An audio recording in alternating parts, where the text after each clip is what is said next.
no tengo detalles en ese sentido. Sí, lo que creo que lo que uno pudo decir, varias cosas, digamos, ¿no?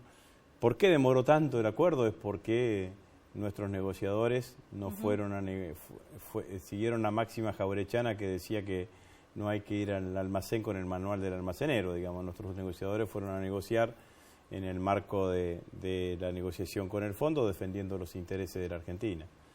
El fondo tiene una receta que es una receta clásica para todos los países.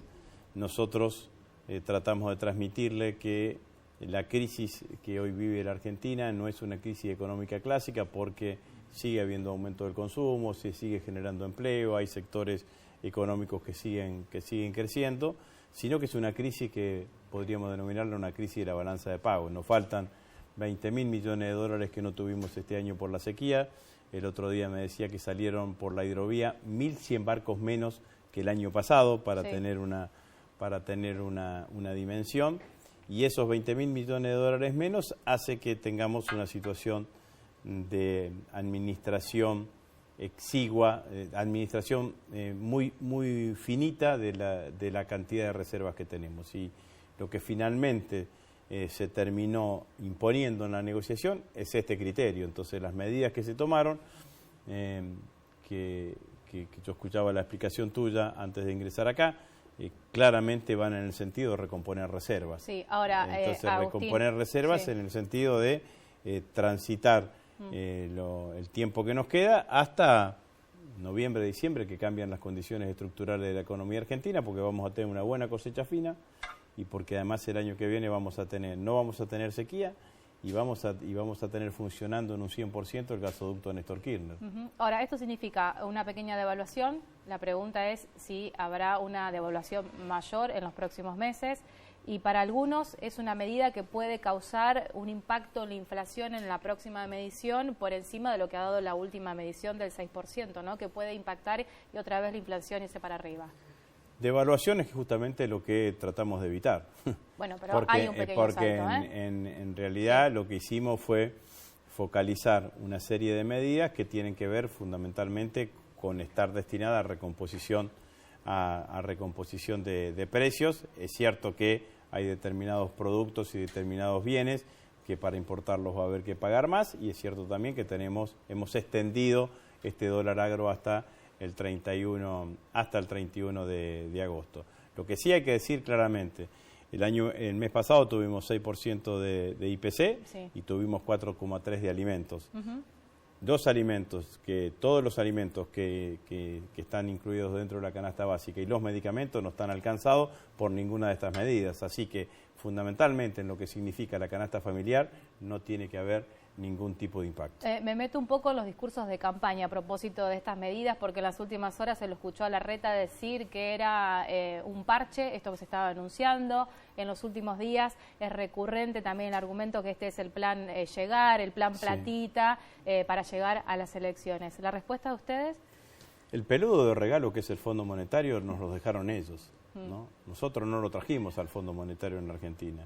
Macri se asustó en ese momento cuando tenía dificultades ya. Primero tomó deuda excesivamente en el 2016 y el 2017, cuando tenía dificultades para pagarle a esos acreedores privados, se asustó y fue corriendo al fondo y pasó lo que está pasando. Nosotros estamos administrando esa herencia, que es una herencia que dejaron los sectores opositores. Ahora, resulta que vos tenés ahora dirigentes opositores que te hablan como si tuviesen nacido de un repollo, que no tuviesen ninguna responsabilidad en que haya venido el fondo y en los 4 años de gestión de Macri. Entonces, lo único que uno le pediría sería justamente tener una mirada un poquito de mayor prudencia, porque saben que esta situación es una situación heredada por nuestro gobierno que generaron ellos. Plan platita no hay.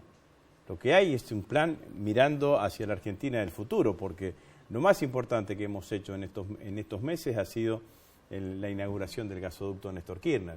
Y el gasoducto Néstor Kirchner no está pensado para las elecciones del 13 de agosto, está pensado en una Argentina que se desarrolle, que desarrolle todo su complejo hidrocarburífero, que vamos a tener la segunda etapa, que va a terminar acá en San Jerónimo, la provincia de Santa Fe, que vamos a poder utilizar en modo reversa todo el gasoducto del norte, y que podemos llegar hasta los grandes centros urbanos de Brasil, y que en el futuro el complejo hidrocarburífero tiene que ser gas más petróleo, 20.000 millones de dólares superávit la balanza comercial. Entonces estamos pensando en una situación difícil, porque claramente cuando te faltan 20.000 millones de dólares, te faltan. Sí. Mirá, hacia atrás no estaban los 20.000 millones de dólares, tenés que administrar y gestionar en esa situación. Estamos pensando en la Argentina del futuro, ¿no? Algunas preguntas cortas, finales. ¿Las Fuerzas Armadas resuelven el problema o pueden llegar a resolver el problema del narcotráfico en Rosario? Esta es una propuesta de Patricia Bullrich. Sí, atrasa 25 años esa propuesta. La verdad que además nos están viendo el mundo, ¿no? Todos los países del mundo, a partir de que en el mundo hay una guerra, están fortaleciendo sus Fuerzas Armadas. Todos los países del mundo están fortaleciendo sus Fuerzas Armadas para la defensa del país, no para involucrarlos en cuestiones de seguridad. Las cuestiones de seguridad hay que resolverlas con las agencias de seguridad que tenemos en la Argentina, que son múltiples: fuerzas federales, Policía Federal, Gendarmería, Prefectura, Policía de Seguridad Aeroportuaria y cada una de las policías provinciales. Y lo que hay que tener es una política de defensa consistente. Nosotros hemos reequipado a las Fuerzas Armadas a partir de un proyecto mío en el Congreso de la Nación, que fue el FONDEF, y claramente tiene que estar destinada a la defensa y a la custodia de nuestros 3 espacios, aéreo, marítimo y terrestre. ¿Qué pasa después del 13 de agosto si el resultado electoral de la unión de los votos del Partido Justicialista, lo voy a poner en esos términos para no confundir con los nombres, versus Juntos por el Cambio, no es el resultado favorable, sobre todo también teniendo impacto, por ejemplo, o pensando qué impacto puede llegar a tener lo que pasó en la provincia de Santa Fe, ¿no? Con, la verdad, que una derrota importante por parte del Partido Justicialista en las internas provinciales. Sí. Cada vez que el pueblo se pronuncia, uno tiene que tomar nota. Después hay que analizar claramente qué es lo que sucedió, y así como nosotros tuvimos un resultado no favorable el domingo pasado, Cambiemos tuvo un resultado no favorable ayer en la ciudad de Córdoba. No creo que los resultados provinciales hayan que trasladarse automáticamente a las elecciones nacionales. Me parece que por el contrario, las elecciones provinciales o las elecciones locales tienen fuertes condimentos provinciales y fuertes condimentos locales. Seguramente la elección va a ser otra. La economía argentina vamos en camino claramente de ordenarla. La oposición no tiene propuestas económicas, no hemos visto ninguna propuesta económica sólida, consistente. Yo estoy convencido que los argentinos van a acompañar el camino de la responsabilidad, que es el que encabeza Sergio Massa. Bueno, y justo lo respondió, le iba a decir en una palabra, ¿por qué ahora sí votar a Unidos por la Patria y por qué se podía hacer de aquí en adelante lo que no se hizo quizás hasta ahora? ¿Por qué se le puede dar una respuesta, no? No, claramente, nosotros hoy tendríamos una economía argentina distinta si no hubiésemos tenido la sequía que teníamos, digamos, ¿no? Pero yo creo que sin duda, para definirlo en una sola palabra, la capacidad de gestión y de estadista que tiene Sergio Massa no la tiene ninguno de los candidatos opositores. Gracias, Agustín, muy amable. Gracias a ustedes. Agustín Rossi, jefe de gabinete, también candidato en la fórmula que lleva a Sergio Massa como presidente en las próximas elecciones. Vamos al corte y ya volvemos en 2 a 14.